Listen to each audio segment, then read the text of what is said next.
ಯಾವುದೂ ಇಲ್ಲ. ಒಂದೇ ಲಗ್ನ ಆಗಬೇಕು ಅಂದರೆ ರೇಷನ್, ಯಾರಾದ್ರೂ ನೋ ರೇಷನ್. ನೀವು ಯಾರು ಗಪ್ಚುಪ್ ಆಗ್ತಿದ್ರೆ ಹಾಗಾದ್ರೆ ಅದಕ್ಕೆ ಪರ್ಮಿಷನ್ ಇಲ್ಲ ಅಂದ್ರೆ ನಡೀದಿಲ್ಲ. ನಮ್ಮ ದೇಶ ಉಳಿದಿಲ್ಲ ಬಂಧುಗಳೇ, ನಾವು ಹಿಂದೂಗಳು ಉಳಿದಿಲ್ಲ. ನೋಡಿ ನಾವು ಎಷ್ಟು ದಿನ ಧಡಾಕ್ ಹೇಳ್ತಾನ ಜಮೀರಮ್ಮದ ವಕಪ್ ಆಸ್ತಿಕೋ ಹರ ರಂಗರ್ಗಣಿಕ ಹಾ ಹಾ ಹಾ ಹಾ ಹಾ ನಾಂದೆ ಯಾರಪ್ಪಂದಪ್ಪ ಇದು ವಕಪ್ ಕಾಕ ಹೇ ರೇ ಜಮೀರ ಗೊತ್ತದ ಜಮೀರ್ ನಾವು ನಡೆದು ಬಿಡ್ತು ಕುಸ್ತಿ ವಿಧಾನಸಭೆದಾಗ. ನೀ ನನ್ನ ಮುಂದೆ ನಡೆಸಬಾರ್ದಮ್ಮ ಅಂದೆ. ಶಿವಾಜಿ ಮಹಾರಾಜ, ವೀರಾಣಿ ಕಿತ್ತೂರು ಚೆನ್ನಮ್ಮ, ಸಂಗೊಳ್ಳಿ ರಾಯಣ್ಣ, ಅಂಬೇಡ್ಕರ್ ಅದಾರ. ನೀ ಎಲ್ಲರೇ ಹಾರಾಡಿದಿ. हमारे पास नहीं चलेगा, नहीं चैम्बर को बात करेंगे ಅಂತಂದ. ಎದಕ್ಕದು ಕೇಳಿದೆ ನಾನು. ಮಾಡಿದ್ದ ನಮ್ಮ ಜಮೀರ್ ಅಹ್ಮದ್ ಖಾನು ಅಲ್ಪಸಂಖ್ಯಾಕ ಇಲಾಖೆ ಒಳಗೆ ಕೇಳಿದ್ದು ಎಷ್ಟು ಸೂಕ್ಷ್ಮ ಇದೆ. 80% ಮುಸಲ್ಮಾನರಿಗೆ ಎಲ್ಲ ಸ್ಕೀಮ್ಗಳು, 10% ಕ್ರಿಶ್ಚಿಯನ್ರಿಗೆ, 10% ಒಳಗೆ ಜೈನರು, ಸಿಖ್ರು, ಬೌದ್ಧರು ಅಂದಾಗ ಅಲ್ಪಸಂಖ್ಯಾಕರಂದ್ರೆ ಎಲ್ಲರೂ ಒಂದೇಪ. ನೀ 80% ಹೆಂಗೆ ತೊಗೊಂಡು ಇವ್ರಿಗೂ ನಡೀತು.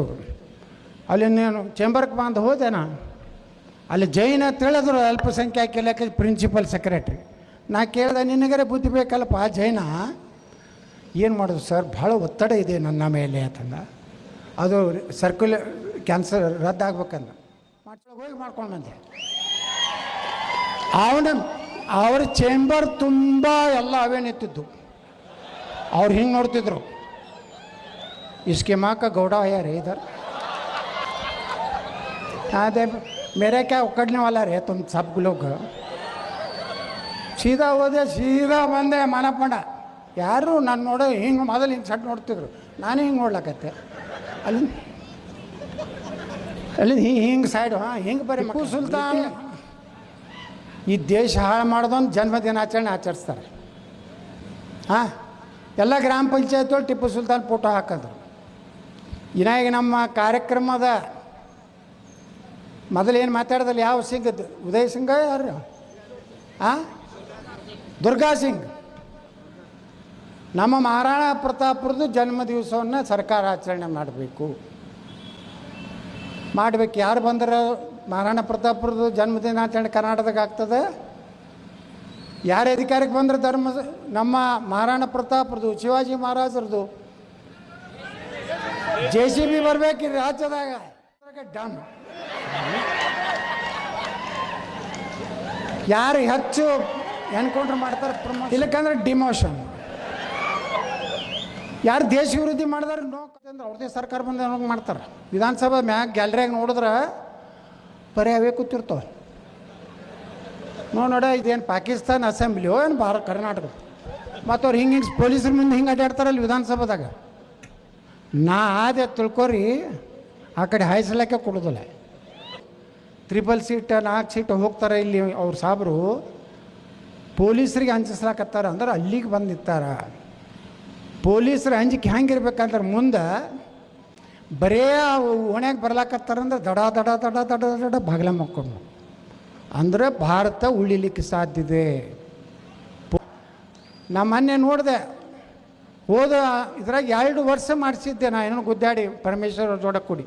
ಒಬ್ಬ PS ಆಗಲಿ, ಒಬ್ಬ ಅಧಿಕಾರಿ ಬಂದು ಒಂದು 2 ವರ್ಷನೇ ಟ್ರಾನ್ಸ್ಫರ್ ಆಗಬಾರ್ದು. ಈಗ ಮತ್ತು 1 ವರ್ಷಕ್ಕೆ ಟ್ರಾನ್ಸ್ಫರ್ ಆಗುತ್ತೆ. ಆ PSI ಅವ್ರು ಬಂದು, ಆ ಸರ್ಕಲ್ ಇನ್ಸ್ಪೆಕ್ಟರ್ ಬಂದು ಆ ಊರಿಂದ ಇತಿಹಾಸ ತಿಳ್ಕೊಬೇಕಾದ್ರೆ 6-7 ತಿಂಗಳು ಹೋಗ್ತದೆ. ಯಾರು ಲಪುಟ್ರು ಅದಾರ, ಯಾರು ಪಿಕ್ ಪಾಕೆಟ್ ಮಾಡ್ತಾರ, ಯಾರು ಬದ್ಮಾಸ್ ಅದಾರ ತಿಳ್ಕೊಳಕ್ಕೆ ಅವ್ರು ಪೊಲೀಸ್ರಿಗೆ ಒಂದು ಟೈಮ್ ಬೇಕಲ್ಲ. ಅಟ್ರಾಗೆ ಮತ್ತೆ ಟ್ರಾನ್ಸ್ಫರ್ 8 ತಿಂಗಳದಾಗ. ಅಲ್ಲಿಂದ MLAಗಳು ದಂಧ ಚಾಲೂನೇ. ಮತ್ತೊಬ್ಬ ತಯಾರಾಗ ನೀ ಏನೈತಿ ಹೇಳು, ಅವ 15 ಕೊಡ್ತೀನತ್ತಾನ, ನೀ 11ಕ್ಕೆ ಆಗೋದಿಲ್ಲ. ಎಲ್ಲ ರೇಟ್ ಭಾಳ ಹೆಚ್ಚಾಗವು. ಸಿಗರೇಟ್ ರೇಟ್ ಹೆಚ್ಚಾಗೈತಿ, ದಾರು ರೇಟ್ ಹೆಚ್ಚಾಗೈತಿ, ಅದೇನು IPL ಟಿಕೆಟ್ ರೇಟ್ ಹೆಚ್ಚಾಗೈತಿ. ಈ MLAಗಳು ದಂಧ. ನಾ ಮೊನ್ನೆ ವಿಧಾನಸಭಾದಾಗ ಹೇಳಿದೆ, ಪೊಲೀಸ್ ಸಂಪೂರ್ಣ ವಿಫಲ ಆಗಿದೆ ಅಂತ ಹೇಳಿ. ನಮ್ಮ ವಿಫಲ ಆಗಿದೆ, ಕಾನೂನು ಸುವ್ಯವಸ್ಥೆ ಇಲ್ಲ, ಹಂಗಾಯ್ತು ಹಿಂಗತ್ತು ಹೊಡೆದ್ರು.